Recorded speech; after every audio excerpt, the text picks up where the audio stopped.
I mean, it's just defensiveness. It's not criticism. It's not contempt. It's not what's creating the defensiveness. I mean, they're the real problem, right? If you're just becoming defensive, that's not that serious of an issue in relationships. The Gottman couple and their institute have trained 100,000 marriage therapists worldwide. 100,000 in their principles of how to save marriages. One of their marriage therapists I was on his blog this week, and here's what he wrote. He said, recently a client of mine came in to visit with me and sat down for counseling, and she started by saying, I think I'm going to divorce my husband. And so he said, I asked her, well, what's wrong? And she said, it probably sounds silly, but he just gets too defensive. Anytime I bring up a difficult topic and I ask him to do something different or point out a mistake, there's a fly in the soup. He lashes out in anger, and he usually criticizes me, often for something I did years ago. I just can't live with someone who isn't mature enough to have tough conversations or accept responsibility for their mistakes. I've had it. He said that was the first session of the day. Later on, he had a new intake, the same day. It was a man. He walked in, he sat down, and the counselor said, well, why are you here? And the man said, well, my wife wants to divorce me. And he said, well, tell me about it and why. And he said, well, because I guess it's my anger issues. I get so angry when she criticizes me. I know it's not fair, but I just blow up anytime we have an argument. And in case you're wondering, he said, that was not the husband of the wife. It was two totally separate people. And he said, I'm telling you this to illustrate how common a problem defensiveness is in relationships and how serious it is. It ends relationships. Now, some of you know, because when I read that story, that felt painful to you, because you've seen a lot of defensiveness over your years. And you know how corrosive it can be. It's like, I just want to talk about the issue. There's a fly in our soup. And every time I try and bring it up, it just turns into World War III. And so some of you are in relationships where you literally have a list of topics that are off topic. You don't even bring them up. And so you know how painful and challenging this can be. So we're in this series that we're continuing today, and we're going to continue Relationship Restart by talking about how to keep myself from becoming defensive, and how do I deal with defensiveness when it starts to show itself in my life. Would you please open up your program? Inside you'll find these notes. Can I ask you to take your notes out, grab a pen? There'll be some things I want you to write down as we go into this today. And of course, welcome to all you who are watching online. Love to hear the stories of people who are watching. So if you go to our website at penyalchurchlife.com, you can get these notes as well and open them up, because there are going to be some things you're going to want to write down as we get into this today. So we're going to talk just about two things. I'm going to really shorten up this first point because I want to get to the second point, which is where we talk about the actual how to recover from this. So the first thing I want to say is this. We got to learn how to spot defensiveness. And really what I'm talking about is spotting it in ourselves. How do I know when I'm becoming defensive? It's not always easy to spot, and of course there's a fly flying around me right now, so of course, talked about him for weeks, he's going to get revenge. So I need to learn how to spot defensiveness. It's interesting how we can all be defensive. Here's my experience. I've never met a human being that doesn't get defensive at some point in some circumstances. Everybody gets defensive. That's why I think we can downplay this one as not as serious. Everybody gets defensive. Everybody. So we all do it. But you can see how damaging it is. There was this video clip I found. I'm going to show you this video of defensiveness. Take a look at this. What do you mean I'm always watching TV? I'm working. Can I watch the news? You're always watching TV and the kids. No, the TV's usually off. I can't watch a little bit of TV. Yeah. There's a little clip of defensiveness, right? So wouldn't you love to know the backstory behind that? So let's talk about what defensiveness is. You can see it, right? It's easy when I'm watching someone else do it to go, oh, he's being defensive. But it's super hard to spot it in myself when I'm being defensive. So here's what it is. Defensiveness, it's on your notes. Here's the definition. It's a way of protecting yourself from a perceived attack and oftentimes blaming your partner. Hey, the problem isn't me, it's you. It's not that I'm watching TV, it's you're watching TV and the kids. Right? And we turn it around and it's I'm getting attacked, so I'm going to attack you in return. It's defensiveness. And it's normal. All of us have this innate desire to be right, and we're not always right.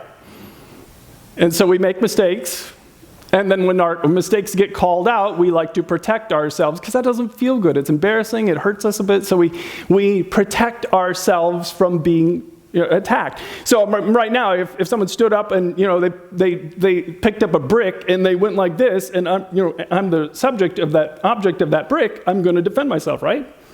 I'm going to put someone in front of me. So I'm going to hide. I'm going to defend myself. That's the idea of defensiveness. I'm going to protect from attack. It's instinctual, and it looks like this. Denying responsibility. I didn't do that. It wasn't me. You ever someone deny something that you know it was them? Defensiveness. Sarcasm. Some people really use this a lot when they're getting hurt or they're defending themselves. They go right to sarcasm. Dredging up the past. Did you ever have someone not get hysterical, but they got historical? When they just started talking about all the things that you've ever done wrong. Well, what about you? You did this, and you did this, and you did this. And they can name the dates and times and everything else. And it's like, oh my goodness. Repeating yourself. So they just keep saying the same thing over and over again.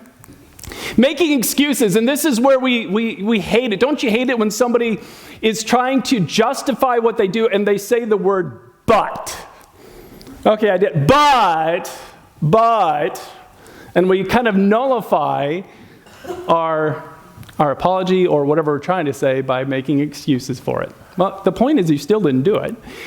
Counterattack, which is very common. Whining. Did you hear the little whining in that video clip I showed you with the husband? It's like, but you watch TV. It's like, okay. And there's a big change in body language, right? You can see, this is where it began to be easier if we could get outside of ourselves and watch our body language, because if you're paying attention, your body language changes dramatically when you're defensive, right? You often fold your arms, you look away, your jaw clenches, sometimes people turn red, they shake their head. I mean, there are a lot of visible signs that somebody's becoming defensive. A lot of visible signs. Now, here's why it's so toxic and why they say you've got to learn how to shut it down, because here's what defensiveness will do in any of your relationships. It will shut down communication, right? You can even see it from the couple on the couch. Are they having a good conversation right now about the fly in their soup? Nope. No conversation. Shuts it down. It prevents repair, and this is really important. Matter of fact, I'm adding a message to the series. It's not on the website yet, on the landing page, but I'm adding a 5th week to this. And the 5th week is, how do you repair a damaged relationship? Because the truth is, all of us will make these mistakes. So we're spending a lot of time talking about what they are and how to counteract them, but we also need to talk about how do we repair them. And if you're defensive, you can't repair. And if you can't repair, you can't have a healthy relationship. Because you are a human. And that means you're going to do things that are wrong, and you're going to say dumb things, insensitive things, and you need to know how to repair it. You don't solve any problems. And what happens so commonly is we turn little issues into huge issues. So here are 2 very common types of defensiveness. I want you to think about, have you ever heard these, okay? If the person sitting next to you is the one doing it, don't, keep that internally. So we just think about this, right? So counterattack. Oh yeah, well what about you? Oh yeah, what about you? Right? You ever heard that? And ultimately I really want you thinking about yourself. Have you ever done that? You ever turned it around on the other person? So you're getting this perceived attack, and so you get defensive and you go on the attack. You ever done that? The second most common one that they talk about, and oh man, innocent victim. You ever seen that? Many of you have never done innocent victim, but I promise that pretty much all of you have heard innocent victim. Innocent victim is this: I can't do anything right. It's always my fault. I'm always the problem. Right? So, it's like, imagine if you're in your restaurant and they're like, I got a fly in my soup, and they're like, I'm a terrible waiter. I'm the worst waiter ever. And you're like, I just want soup without flies. And now you got to stop talking about the issue and start trying to calm them down, right? And reassure them, right? So that's what happens. And that's where, again, it's really, really toxic to the one who just wants to talk about the fact that we got an issue. It's damaging because we can't make any progress on it. We got to turn around and comfort them. So it's really, really damaging. So let me give an example of what this sounds like in real life. Hey, you haven't cleaned the litter box in a while, and I thought you said you were going to do that. So a couple of weeks ago, you said, yep, every Saturday, I'm cleaning the litter box. That's mine. From now on, I'm going to do that. Okay, so 1 Saturday, 2 Saturday, 3 Saturdays go by. You haven't cleaned the litter box. You said you would do it. So they bring it up to you, right? Hey, we got a fly in the soup. Let's talk about this. And defensiveness, perceived attack. Oh, she's attacking me. He's attacking me. And so what do? I've been so busy. Give me a minute. Jeez. You can clean it if it's bothering you, right? Or I might not have cleaned it, but you definitely haven't taken out the trash, right? Like, okay, thanks for sharing. Like, that's defensiveness. So it sounds like what it looks like. And again, it's really, really toxic because of this. And I want you to write this down on your notes. Defensiveness escalates conflict. That's what it does. You don't make progress in solving your conflicts. You don't make progress in solving your issues. You don't make progress in repairing any damage. It takes a conflict and makes it bigger. So, as I've been asking you, this is all I have time to teach on in this first one. There's so much more. The Bible has so many examples of people becoming defensive. I just don't have time for time's sake today to cover that. But I do want you to think about the question I've been asking every week: is defensiveness an issue in your relationship? And I've been applying this to marriage and romantic relationships, but the reality is it applies in work relationships too. Do you have any people that are defensive at work? Do you have any people that are defensive in your family? Okay, so you can think about in other relationships. And I've been asking you each week to put down what you think in terms of, for those of you in romantic relationships, on a scale of 1 to 10, how much pain is being caused because of defensiveness? 1, not much at all. 10, oh boy. This is a real problem. And then that becomes a conversation starter for you on the way home. On the way home, or for those who are watching online, when the message is over, you can have a conversation about, let's talk about this. So how do you talk about it? Well, let's jump into this, because this is where I really want to spend our time today, is we need to learn how to catch ourselves when we're becoming defensive and diffuse it. That's what we need to learn how to do. So how do I catch myself when I'm becoming defensive, and how do I diffuse the defensiveness?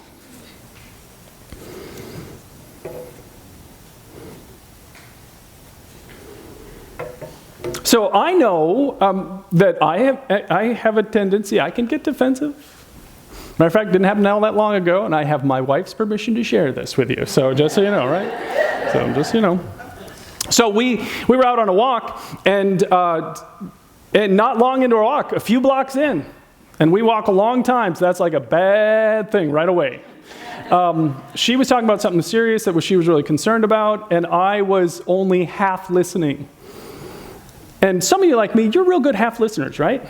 Because if they say you weren't listening, you could parrot it back to them as if you were listening, but you weren't really fully engaged, and they know it, right? Ever done that? Am I the only one? My goodness, I can't be the only one. Yeah, I'm not. So I was only half listening, and my half listening, as I was, she was talking about something serious, turned into like a half-hearted joke about something related to what she was going through. The joke didn't land at all. Not at all. And she was hurt by it. And she knew that it was really an indication that I wasn't paying attention to her. And so she really was upset about that. And like I said, we were just starting our 5-mile walk. So she got upset and I got defensive, and this started to escalate, block after block after block after block. I'm not even kidding. 20 blocks, it was a long way into the walk. As this escalated, and it escalated not because of anything my wife had done wrong, but because of my defensiveness. She just said, there's a fly in the soup. You're not listening to me. And that little joke hurt my feelings. That's all she was saying. Defensiveness doesn't have to happen from a real attack. Was I really being attacked? No, even a perceived attack. You can become defensive. So that's what's going on. So how do we handle this? So like I said, I really want this to be solution focused. So jump down to letter C. I'm skipping A and B today. So jump down to letter C. I want you to write this down. Ask them to reframe it. Ask them to reframe it. And I've never talked about this. I've never even heard about this that I can remember until prepping this message. So So reframing it, you get the idea of what that sounds like, right? So you said it this way. I'm going to ask you to say it a different way now. The only way this works is to use something that we've talked about every week in the series, and I'm going to talk about, I think, every week. It's on your notes. It's a gentle startup. So if I feel myself becoming defensive, I'm going to gently ask them to reframe it. And we have talked every single week about the critical nature of gentleness in our relationships because God talks so much about it in the Bible. So much of the Bible talks about gentleness. So here's what a gentle startup is. It's right on your notes. I feel this because of this. So here's what I need. I feel because I need. I feel because I need. So, matter of fact, I seldom do this, but I want you to do this with me. Would you all say these words with me so that we get this locked in? I want you to lock this in your mind because you're not going to remember it the next time you're in conflict unless you got it in there. Okay, ready? So on the count of three. 1, 2, 3. I feel because I need. All right, so that's what I want you to get in the habit of saying, and you say it gently. I feel whatever I feel because, and this is what I need from you. So here's how you use this. So let me give you a situation. So let's say this happens hypothetically in a relationship. You said you were going to pay that bill and you didn't? You never do what you say. I always have to do all the work around here. Sometimes I feel like I'm married to a child. Okay? Hypothetical. I know, no stories like that ever come out in marriage or relationships, right? Okay, so you've got the two things we talked about the last 2 weeks going on in there. Did you catch them? Criticism is attacking them personally. Look at the criticism right there. You never do what you say. And here, I always have to do all the work around here. So they started with an issue, you didn't pay the bill on time. And then they went from complaining about the issue right into attacking the person. And remember what we talked about last week? The worst one? Gottman's research shows the number one way to kill any relationship, especially marriage relationship, the guaranteed way to kill is to go to contempt. Remember what contempt is? Is when you look down on the other person. Look at the contempt of the last sentence. Sometimes I feel like I'm married to a child. Right? So that's, I'm the adult and you're just a child. That's contempt. It's a guaranteed divorce creator in their research. Number one predictor of divorce. So you've got it all going on here. You've got criticism. You've got contempt. And here are the Gottmans, and I believe God as well, saying, and by the way, now it's time for you to respond gently. Use a gentle startup when you're talking about it, right? Sounds easy to do, right? Let's just have a gentle conversation about this. I'll show you something that I find amazing in the Bible when it comes to this. But let me show you how to use that formula. Remember what our formula is? I feel because I need. All right, so here's how you go. You gently say, hey, I'm feeling a little defensive right now because this is feeling really personal. I need, and sometimes I like the word I want a little better, the words I want a little better. I'm having a hard time hearing you, and I really want to listen. So could you please reword your complaint so I can understand what you need and we can explore some ways we can meet this? I put that on the back so you don't have to memorize all of that because it's like, holy moly. Like I said, I'd never read this before. So I was sitting on the couch this last week. My wife and I were sitting on the couch together with TV on, something, I don't even know what we were watching. We had something on, and I was just researching this message, and I read that quote. Reframe it. And it had that sentence, and I'm like, oh. And I said, hey, honey, would you look at this? Tell me what you think. And I have her permission to share this too. So I handed my laptop over to her, and she read that phrase, and I said, how would you respond if in the middle of a conflict situation, I said, hey, I'm feeling defensive because this is feeling kind of personal. Could I ask you to reframe that so that I could really understand what you're talking about and we could talk about the real issue? How would you respond to that? And she said, she paused. She gave me a one-word answer that was so accurate. And her one-word accurate response was, depends. Depends, right? Isn't that true? So true. Totally true. We laughed about it. It's like, oh yeah, that's true. Depends, how's the day been going? How's the week been going? What phase is the moon in? And how high are the tides? Just 1,000 things are impacting this. So it's like, depends. Depends. But I absolutely love it. And I think it's a fantastic way to get to what the issues are, right? That's the intent of it. Because let's talk about this. Now, again, here's the problem with this. Let me back up again. Look what they said. I mean, listen, all of you have ever been married. You've said things you should not have said. All of you, all of us, everyone in a relationship, we've said things we shouldn't have said. We criticized and we maybe even showed contempt.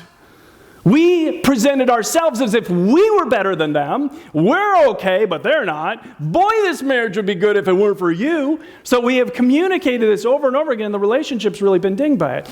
And here comes not just the experts on marriage, but God himself, and says, and by the way, here's how I want you to respond. When this takes place in your relationship, I want you to be gentle. Just let the weight of that sink in. I want you to be gentle. Incredibly, I was reading this verse this last week from the Apostle Paul. Paul, as you may or may not know, traveled around the Mediterranean Sea, starting all these churches, telling people about Jesus, and in community after community he went into, the people in those communities hated him for doing it. And in one community, they actually picked up rocks and threw it at him. They drug him outside the city, picked up rocks, and they threw it at him until they thought he was dead. He wasn't dead, he was just knocked out. And he got up and just continued telling people about Jesus. You couldn't stop him. And here's what he said. He responded, how he responded. Look at this. We bless those who curse us. We're patient with those who abuse us. And he's talking about violence.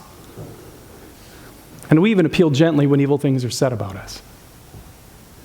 Look at the tactics he used in those situations where he was going way beyond criticism and contempt. And when I read this verse this last week, I'm like, oh my goodness. If Christianity is easy for you, you're not following Jesus.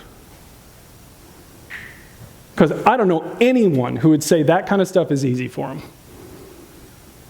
Following Jesus really is this idea that we are acting and speaking and behaving exactly as Jesus would if he was living this life. So many of you know, and we've talked about in this series already, what some of Jesus' last words when he was hung on the cross, as he looked at the people standing at the foot of the cross who had literally nailed him there, he said, hey, Father, forgive them. They don't even know what they're doing. Incredible gentleness. And so sometimes people are like, it's not fair. They get to be critical and they get to show contempt and I have to respond with gentleness? Yes. It's not fair. Think about what you're saying, though.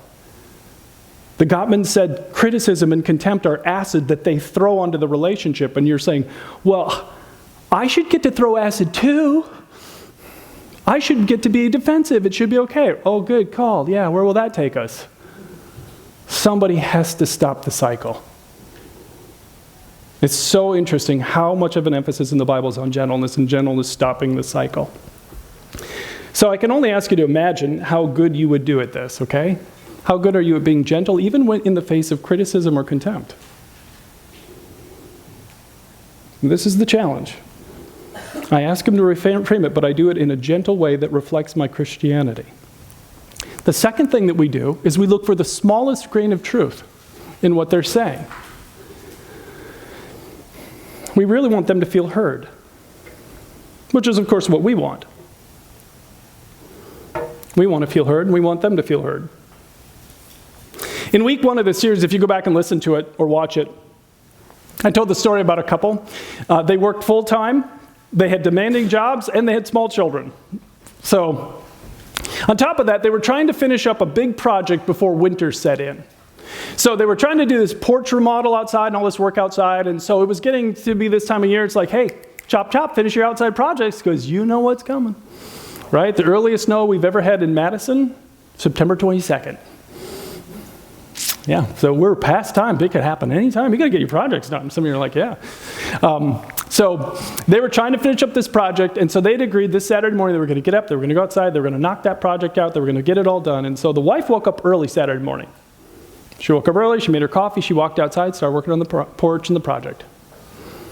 She'd been out there for a long time working, she ran out of coffee, she came back in thinking her husband and kids are still in bed sleeping. She walks in, oh, her husband wasn't sleeping. He's in the living room, drinking a cup of coffee, watching Sports Center, while she had been outside working that whole morning.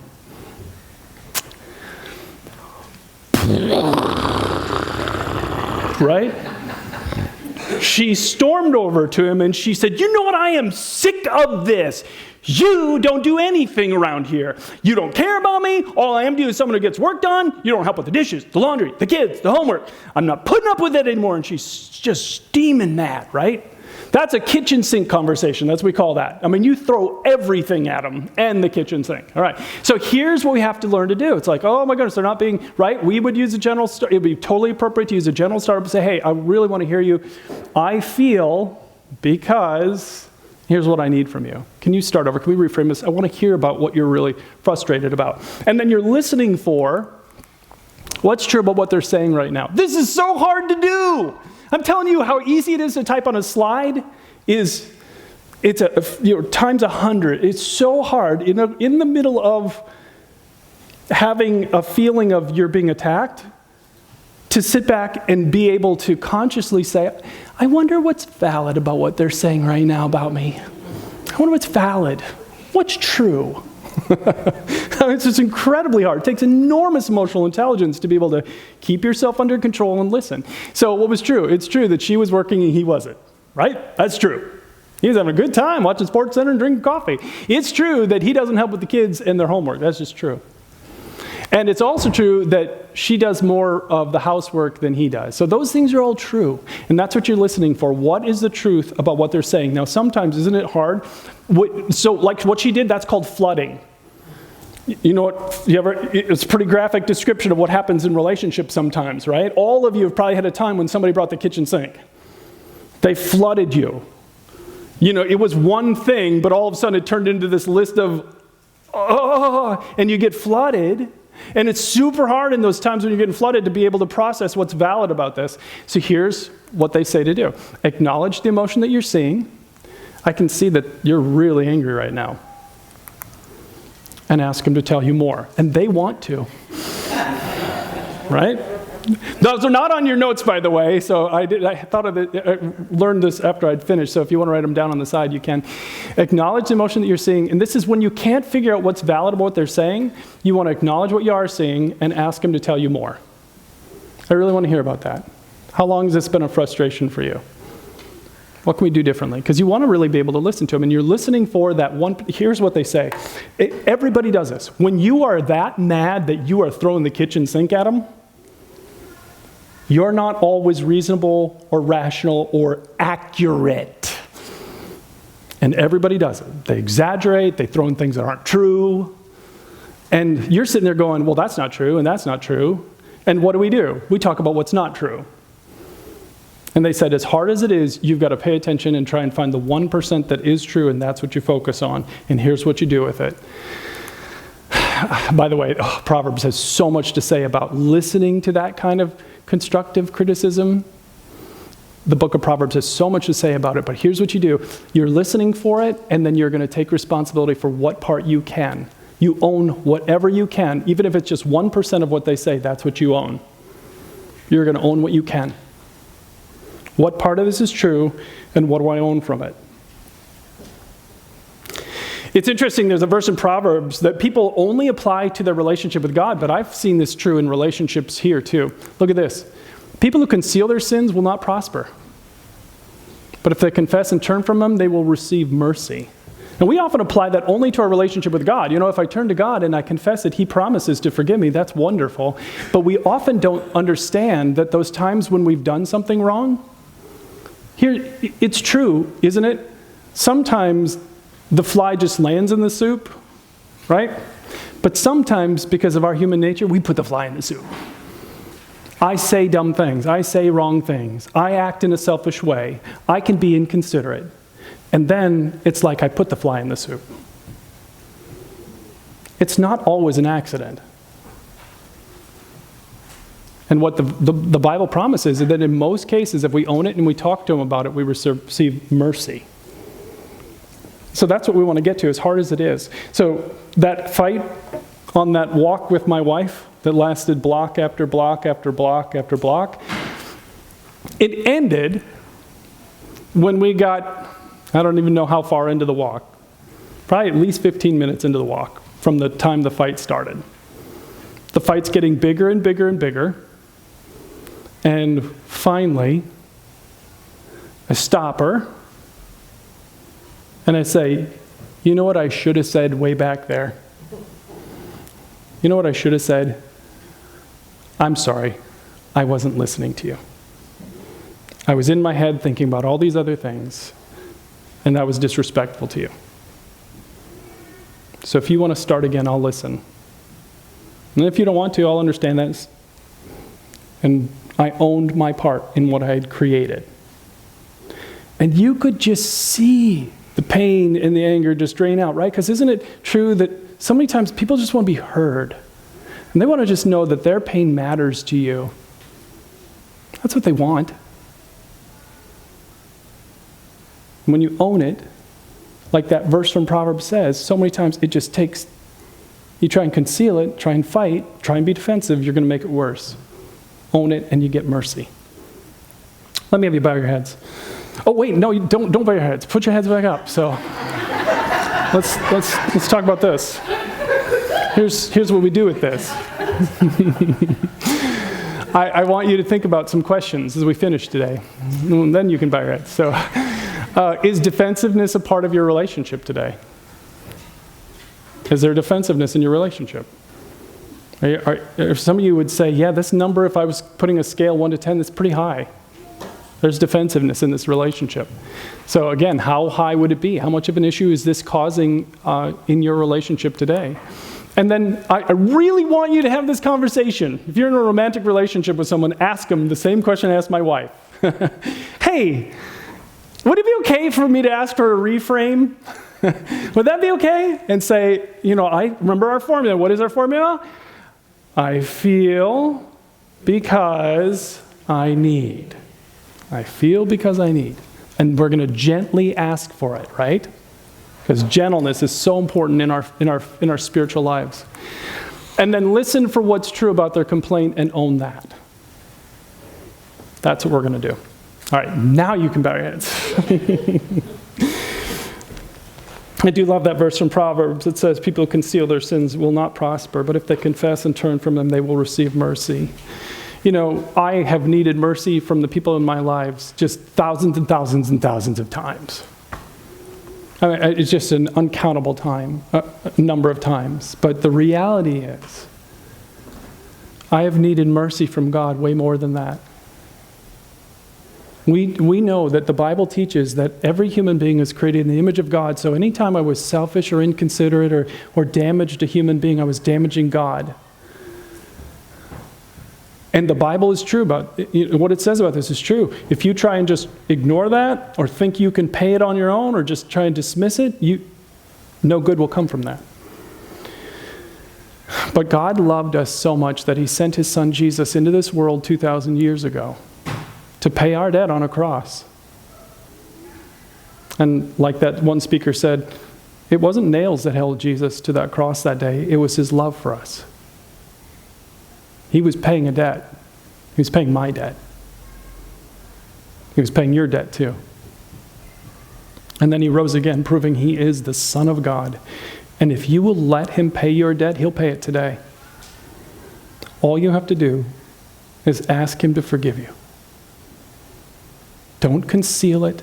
Don't cover it up. Just ask, and you'll get mercy today. And you can say something like this in your heart to him. Say, Jesus, I turn to you today.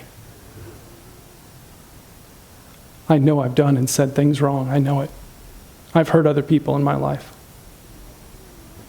But I need you to pay my debt. I'm asking for your gift of forgiveness and eternal life today. In Jesus' name, amen. Now, as we finish up, in your program is this card. Could I ask you all to get your card out? And even if you're a regular tender, just take it out and humor me. All you have to do is put down your name. If you're a regular tender, just put your name down, let us know you're here. But if you maybe asked Jesus to forgive you or renewed your commitment to him today, just check one of these boxes right here and let us know about that. We'll send you some follow-up stuff in the mail. And as always, if you have some things you want us to pray about, there's a spot where you can put down your prayer requests. Then what you do with this card is just drop it in one of the 2 offering boxes back on the back wall where you came in. Thanks so much for coming. Hope to see you again next week.